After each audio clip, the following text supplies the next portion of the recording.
की बात कर रहे हैं, तो वो जो वायर था ना इन दोनों के बीच में जो कनेक्टेड था, उस वायर को मैंने जूम कर लिया है, ठीक है। तो वायर के अंदर के अभी इलेक्ट्रॉन्स मुझे दिख रहे हैं, ठीक है। एटॉमिक स्ट्रक्चर है यहाँ पे, वो नहीं बनाया मैंने, है ना। इलेक्ट्रॉन्स मुझे दिख रहे हैं। तो ये जो इलेक्ट्रॉन्स है, मैंने जो अभी बताई थी ना डायग्राम की, अगर यहां पर हायर पोटेंशियल होता और यहां लोअर पोटेंशियल होता तो कुछ फ्लो करता, कुछ करंट होता, सही बात है। लेकिन अगर ये दोनों इक्वल पोटेंशियल पे है, मतलब दोनों इक्वी पोटेंशियल पॉइंट है दोनों एंड्स, तो क्या होगा, ये इलेक्ट्रॉन्स मूव नहीं करेंगे, मतलब वो रैंडम मोशन में रहते हैं। तो जब भी हम किसी भी कंडक्टर को एक नेचुरल स्टेट में देखते हैं, उसके उसके अक्रॉस कुछ भी पोटेंशियल डिफरेंस नहीं है, कोई एंड पे हायर नहीं लोअर नहीं, तो उसके अंदर के इलेक्ट्रॉन रैंडम मोशन में होते हैं। कैसे होते हैं, रैंडम मोशन, रैंडमली घूमना, मतलब रैंडमली मतलब अपन निकल जाते हैं, अपने को पता नहीं किधर जाने का है किधर नहीं जाने का है ना। तो कोई इधर घूम रहा है, कोई यहाँ घूम रहा है, कोई इधर जा रहा है, कोई नीचे जा रहा है, कोई पीछे जा रहा है, कोई आगे जा रहा है, मतलब आवारा लड़के जो रहते हैं ना, जस्ट घूमते रहते हैं, बहुत लड़के हैं वैसे, है ना।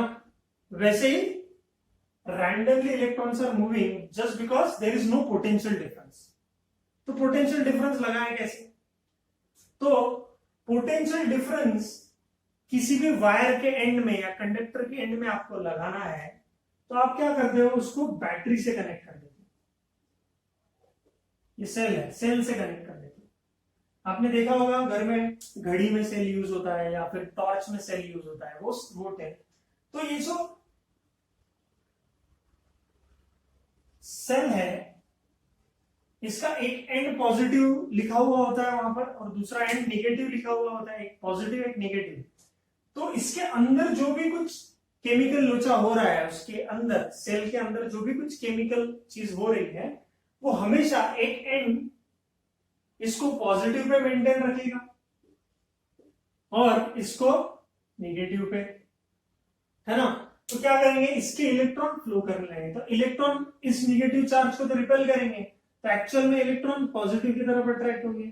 तो इस सेल की खासियत है, जो आप केमिस्ट्री में पढ़ेंगे, ये इलेक्ट्रोकेमिस्ट्री का पार्ट है अपने। हम लोग इसके अंदर में नहीं जाएंगे कि सेल कैसे वर्क करता है, उसके अंदर क्या होता है, इलेक्ट्रोड्स होते हैं, है ना, एनोड कैथोड, ये सारी चीजों में नहीं जाएंगे हम लोग। पर ये पॉजिटिव एंड इसको हायर पोटेंशियल पे रखता है, ये निगेटिव एंड इसको लोअर पोटेंशियल पे रखता है, और ये जो इलेक्ट्रॉन्स हैं इसके तरफ मूव कर जाते हैं, है ना। इलेक्ट्रॉन्स पॉजिटिव एंड की तरफ मूव कर जाते हैं। एक्चुअल फ्लो ऑफ करंट कैसे होगा फिर, ऐसे होगा। एक्चुअल फ्लो ऑफ करंट कैसे होगा, इस डायरेक्शन में होगा, क्योंकि इलेक्ट्रॉन ऐसे मूव कर रहे हैं ना इधर।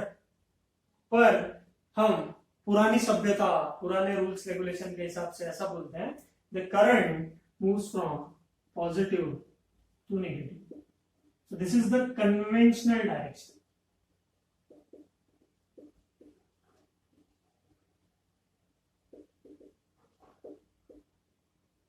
What is the conventional direction of current is from positive to negative. Conventional direction of current is from positive to negative. समझ में आया क्या? Conventional direction of current is from positive to negative. समझ में आया? So this is what your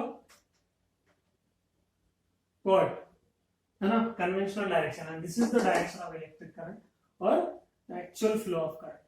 पर ये इसके बारे में हम लोग लिखते ही नहीं है, ये बस आपके नॉलेज के लिए, मतलब एक्चुअल में तो ऐसा फ्लो होता है, पर लिखेंगे हम लोग कन्वेंशनल डायरेक्शन के हिसाब से कि current flows from positive to negative. Sir इतना कंफ्यूजन क्यों, अभी कंफ्यूजन कुछ भी नहीं रहेगा, अभी आपको नॉलेज मिल गया है, ठीक है। अब आप सीधा इसको यूज करो, ठीक है, समझ में आ गई बात। चलो मिटा देता हूं इसको, है ना। तो ये करंट कैसा आया क्या है, ये आपको समझ में आ गया होगा।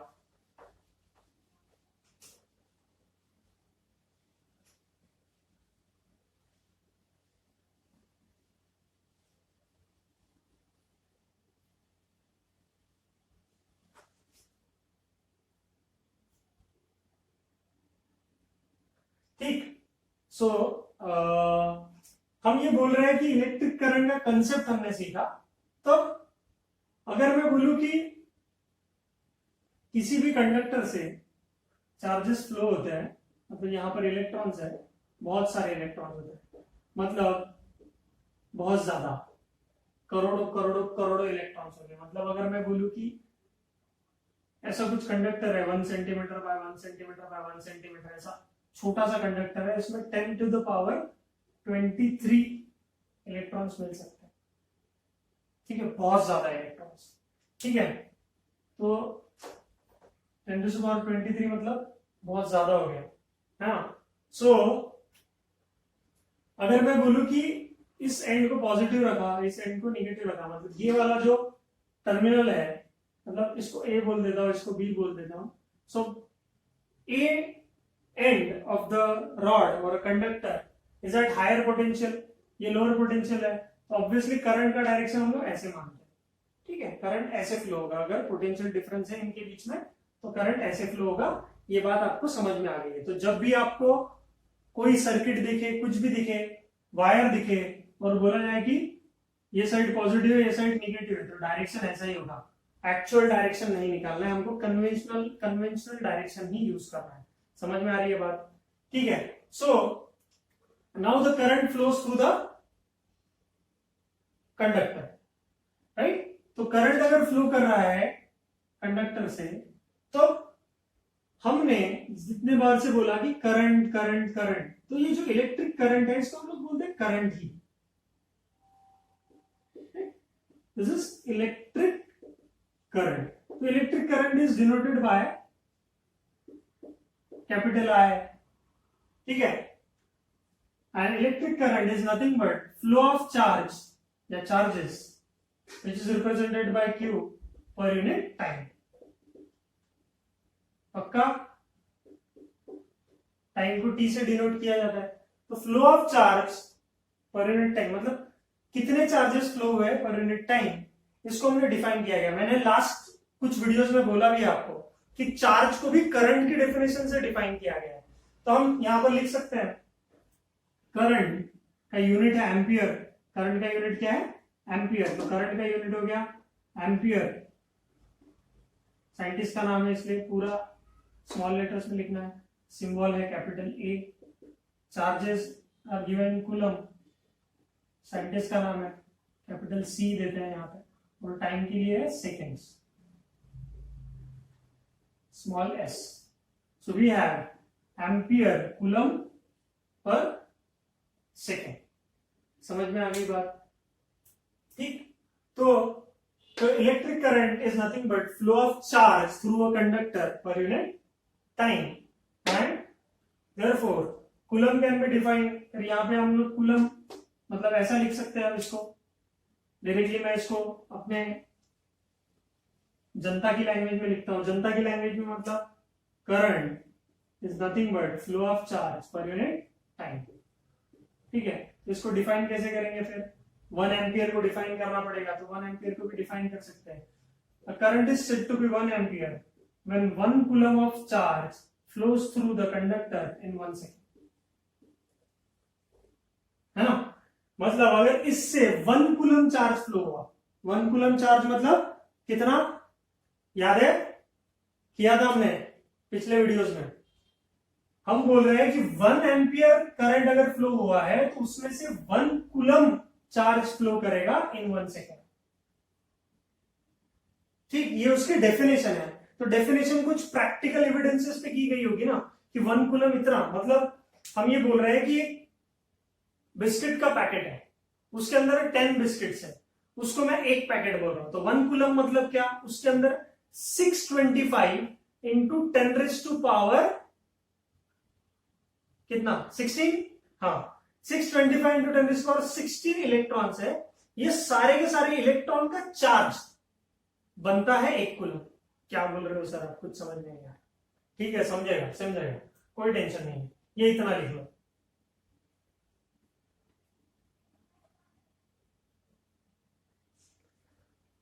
तो अब तक का जो डिस्कशन है उसको समराइज कैसे करें? ठीक है, जो भी हमने पढ़ा उससे हम क्या कंक्लूड कर सकते हैं? ठीक है, तो ये पॉइंट्स इससे आप ध्यान में रख सकते हैं कि हम क्या करना चाह रहे हैं कि किसी भी मतलब एक वायर है, छोटा सा वायर, उसको मैंने जूम किया और उसको मैग्नीफाई करके मैं देख रहा हूं कि उसके अंदर इलेक्ट्रॉन्स है। ठीक है, फिर मुझे करंट चाहिए तो क्या करना पड़ेगा, मुझे एक एंड को पॉजिटिव टर्मिनल से जोड़ना पड़ेगा सेल के और दूसरे एंड को निगेटिव टर्मिनल से जोड़ना पड़ेगा, वो भी मैंने कर दिया। मतलब ये वाला एंड पॉजिटिव है, ये वाला एंड निगेटिव है। Understood? So now we have potential difference. Potential difference होगा तो चार्ज मूव करता है। ये हमने देखा है कि जब तक पोटेंशियल का डिफरेंस नहीं होता है, जैसे पानी भी नहीं मूव कर रहा था, पानी का करंट भी तभी मिलेगा जब ये एक हायर पोटेंशियल पे, ये लोअर पोटेंशियल है, तभी पानी मूव करता है, तभी पानी का करंट मिलता है, वाटर करंट मिलता है। वैसे ही हमको इलेक्ट्रिक करंट चाहिए, मतलब चार्जेस फ्लो होने चाहिए, तो पोटेंशियल डिफरेंस देना पड़ेगा। ये पहला कंक्लूजन पॉइंट है कि इसको हायर पोटेंशियल पे रखेंगे, इसको लोअर पोटेंशियल पे रखेंगे, क्योंकि हमने नामकरण किया है। पॉजिटिव का हायर पोटेंशियल हमने बोला, नेगेटिव को लोअर पोटेंशियल हमने बोला। तो positive end of the cell और बैटरी, ये सेल है, वो सेल कैसे वर्क करता है, क्या वर्क करता है, वो आप केमिस्ट्री में सीखोगे या इलेक्ट्रोलिसिस में सीखोगे। पर मैं इतना समझता हूं कि आपको बेसिक सेल का फंक्शनिंग पता है। गाड़ी में यूज करते हैं, रिमोट्स में यूज करते हैं, और कहाँ यूज करते हैं, टॉयज में यूज करते हैं, है ना, टॉर्च में यूज करते हैं, बहुत जगह यूज करते हैं, कार्स में यूज करते हैं बैटरीज। ठीक है, तो अगर पोटेंशियल डिफरेंस नहीं होगा तो करंट नहीं मिलेगा। तो करंट मतलब क्या, बहुत सारे चार्जेस मूव कर रहे हैं। अब बहुत चार्जेस होते हैं तो एक एक इलेक्ट्रॉन थोड़ी गिनेंगे, हम बोलेंगे कि इतने सारे इलेक्ट्रॉन चले गए इतने पर्टिकुलर टाइम में, ऐसा हम लोग बोलेंगे। तो हमने एक डेफिनेशन बना ली उसकी, जो कि मैथमेटिक्स के लिए इजी होनी चाहिए। ठीक है, तो हम बोल रहे हैं कि the current is nothing but flow of charge per unit time. तो चार्ज मतलब टोटल चार्जेस। ठीक है, तो इस चार्ज को हम लिख सकते हैं n into E divided by T लिख सकते हैं, है ना। ऐसा भी लिख सकते हैं ना कि total number of electrons flowing.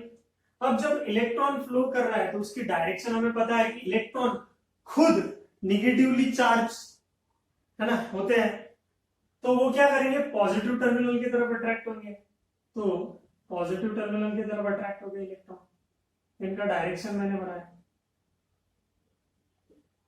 ठीक है, तो आप बोलोगे सर डायरेक्शन है, सब कुछ है, फिर भी स्केलर क्वांटिटी कैसे, इसको तो वेक्टर होना चाहिए 100%, है ना। मैं भी ऐसे ही सोचता था कि यार इलेक्ट्रॉन तो फ्लो कर रहे हैं, करंट का डायरेक्शन इधर दिया हुआ है, इलेक्ट्रॉन का डायरेक्शन ऐसा दिया हुआ है, फिर भी इसको स्केलर क्वांटिटी क्यों बोला। एक्चुअल में ये स्केलर क्वांटिटी इसीलिए है क्योंकि इसका जो भी मल्टीप्लीकेशन होगा, एडिशन होगा करंट का, वो नॉर्मल मैथमेटिक्स से किया जाता है, एडिशन सब्ट्रैक्शन से किया जाता है। जैसे अब मैं बोलूं कि ये एक वायर है जिससे करंट फ्लो कर रहा है और ऐसे ब्रांचेस में डिस्ट्रीब्यूट हो गया करंट। यहां पर 7 एम्पियर करंट है सपोज, यहां 2 एम्पियर गया, यहां पर 4 एम्पियर गया, है ना। तो बचा हुआ कितना, 2 और 4 6, तो यहां पर 1 एम्पियर आएगा, है ना। अगर यही डायरेक्शन में उल्टी कर लूं तो ये 2 एम्पियर इधर से आ रहा है। मतलब जैसे नदी या फिर रास्ते बिछड़ते हैं, है ना, तो गाड़ियां डिस्ट्रीब्यूट हो जाती है, वैसे ही अगर ब्रांचेस है किसी वायर की तो करंट भी उसके हिसाब से डिस्ट्रीब्यूट हो जाएगा। ठीक है, तो कैसे है क्या है हम लोग देखेंगे बाद में। पर ये स्केलर क्वांटिटी इसीलिए है, भले ही उसके पास डायरेक्शन है, पर उसका जो एडिशन सब्ट्रैक्शन या उसको मैथमेटिक्स से जो हम सॉल्व करते हैं वो नॉर्मल मैथमेटिक्स से सॉल्व करते हैं, उसको वेक्टर का अलजेब्रा नहीं यूज होता।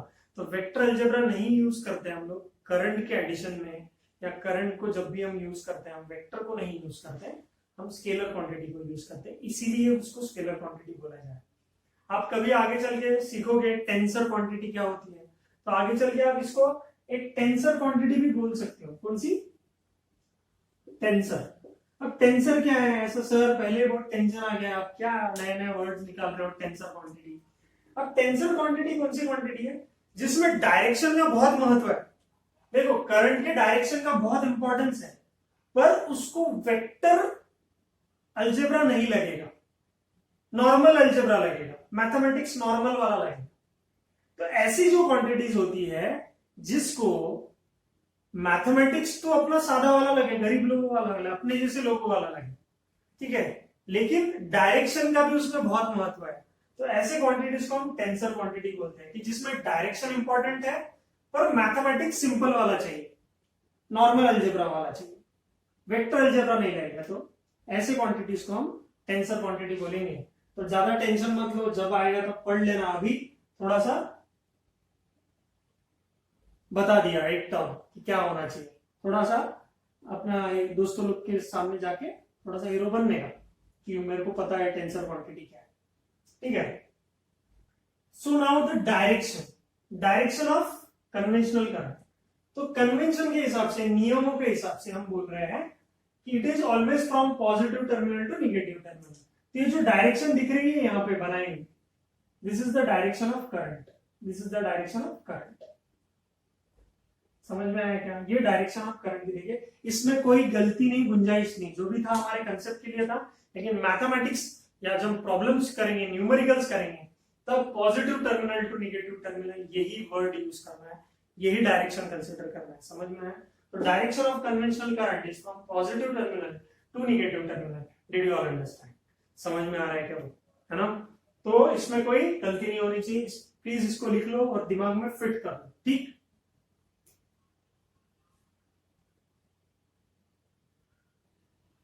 Go on. तो सॉल्व एग्जांपल्स देखते हैं, कुछ सिंपल कंसेप्ट पे बेस। बोला है कि एक कंडक्टर है, ठीक है, उसमें से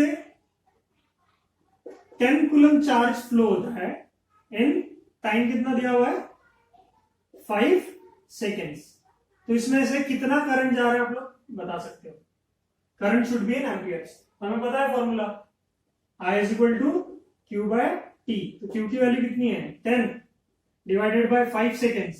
तो कूलम्स में भी है और सेकेंड्स में भी है, तो आंसर कितना होगा? 2 एम्पियर्स।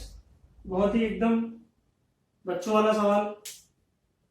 अब आते हैं कुछ अच्छे प्रॉब्लम्स पे। बोला है कि 1 मिलियन, ये समझ गया होगा आपको। चलो इसको कोई भी कर सकता है, नींद में भी कर लोगे, ठीक। आपको बोला है, क्वेश्चन समझाता हूं मैं, आप लोगों को सॉल्व करना है इसको, ठीक है? मैं वेट करूंगा। 1 million electrons through a conductor in 1 microsecond, मतलब 1 मिलियन इलेक्ट्रॉन फ्लोज। इतने इलेक्ट्रॉन फ्लो कर जाते हैं। सपोज एक कोई कंडक्टर होगा, इसमें बहुत सारे इलेक्ट्रॉन्स है ना, वो फ्लो कर जाते हैं। अब वो डायरेक्शन में कंफ्यूजन मत हो, मैं सीधा सीधा लिख रहा हूं कि कोई कंडक्टर है जिसमें इलेक्ट्रॉन फ्लो हो गया, मतलब करंट फ्लो हो गया, तो कितना? 1 मिलियन इलेक्ट्रॉन। तो नंबर ऑफ इलेक्ट्रॉन मिल गया हमको 1 मिलियन। 1 मिलियन मतलब कितना होता है? 10⁻⁶। 1 मिलियन मतलब 10 लाख ना। अरे मिलियन बिलियन समझ में आता है क्या? 1 मिलियन मतलब, और टाइम कितना दिया हुआ है हमको?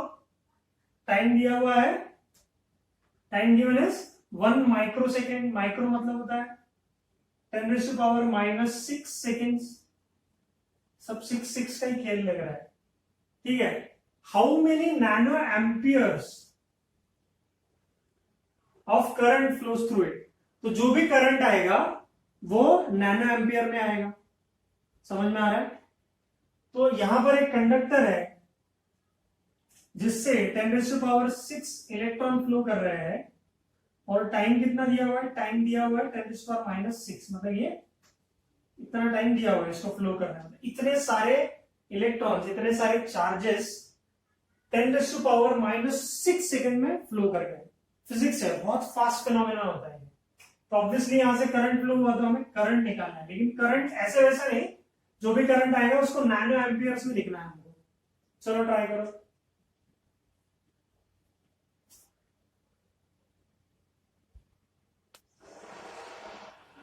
होपफुली आपने सॉल्व कर लिया होगा, देखते हैं कैसे क्या किया आपने। सो अगर मैं बोलूं कि यहां पे हमारे पास कंपोनेंट क्या क्या है, तो टोटल चार्ज हमको निकालना है। Q is equal to N into E, right? Q is equal to N into E मतलब क्या है, नंबर ऑफ, क्या बोला है 1 मिलियन, 1 मिलियन मतलब कितना होता है 10 लाख, और 10 लाख में कितने जीरो होते हैं 10⁻⁶। तो देखते हैं, ये हो गया 10⁻⁶ इलेक्ट्रॉन्स है, और एक इलेक्ट्रॉन के ऊपर चार्ज कितना होता है 1.6 इंटू 10⁻⁻19 है कि नहीं, 10⁻⁻19 is the charge. So this is the total charge on an total charge flowing through the conductor, right? So now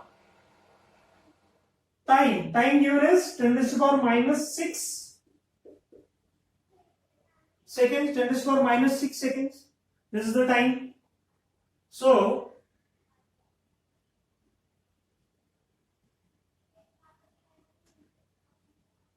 ये एक है कि नहीं? So now if you have 10⁻⁻6 seconds तो क्या हो जाएगा,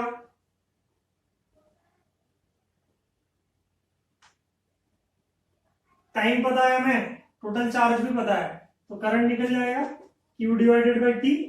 यहाँ पे पुट कर लो वैल्यूज, आंसर निकाल लो। आपका आंसर आएगा नैनो में 160 नैनो एम्पियर्स। चलो इसको सॉल्व करो, ये आंसर आना चाहिए, this is the answer, final answer.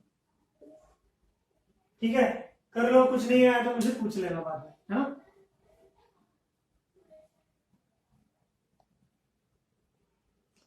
तो नेक्स्ट क्वेश्चन की तरफ बढ़ते हैं।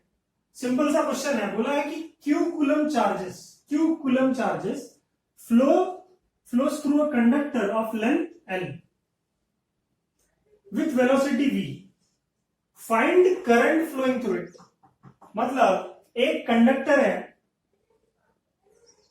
जिसकी लेंथ है L, ये कंडक्टर का लेंथ है, ठीक है, दिख रहा है आपको, कंडक्टर का लेंथ दिया हुआ है, इसमें चार्जेस फ्लो कर रहे हैं वेलोसिटी v के साथ, है ना, और कितने चार्जेस फ्लो कर रहे हैं, q number of charges flow कर रहे हैं।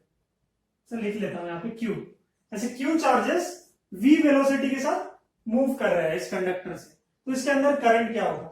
तो सिंपल सा कंसेप्ट है, बोला है क्या, सॉल्यूशन क्या निकालोगे, हमें पता है current is equal to flow of charge per unit time, तो चार्ज तो q है अपना, है ना, कितने चार्जेस है, q कूलम में दिया हुआ है, तो कोई टेंशन नहीं है। फिर यहां पर दिया हुआ है टाइम, तो हमें पता है time is equal to length upon, मतलब टाइम मतलब क्या होता है, टाइम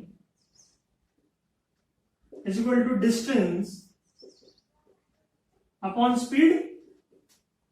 सही बात बोल रहा हूं मैं, बेसिक बचपन में फॉर्मूला पढ़ा था। तो टाइम दिया हुआ है t, तो t की वैल्यू हमको नहीं पता, ये जो q है ये स्मॉल q हमें दिया गया है, और टाइम हमें नहीं पता, तो टाइम के लिए क्या है, ये टोटल डिस्टेंस l और ये वेलोसिटी ऑफ चार्जेस, तो distance is l and velocity of charges is v। तो यहां पर मैं पुट कर दूंगा l बाई v, यहां पर मैं पुट कर रहा हूं l डिवाइडेड बाई v, ठीक है, तो ये v ऊपर चला जाएगा, ये वाला v ऊपर चला जाएगा, राइट। तो अगर आपको बेसिक मैथमेटिक्स में कोई तकलीफ नहीं है तो आप इजीली सॉल्व कर पाएंगे। यहाँ पर क्या होगा, q into v divided by l, this will be your answer. ये हो जाएगी करंट की वैल्यू, उसका यूनिट क्या हो जाएगा, एम्पियर। ठीक है, समझ में आया क्या, तो QV by L will be your answer. तो वर्ड प्रॉब्लम्स में कभी कभी पूछते हैं तो हमको लगता है यार आएगा कि नहीं आएगा, कुछ कॉम्प्लिकेटेड लगता है, पर ऐसा कुछ नहीं होता है। ठीक है, बेसिक कंसेप्ट अगर आपको आता है तो सारी चीजें समझ में आएंगी। ठीक है, चलो लिख लो।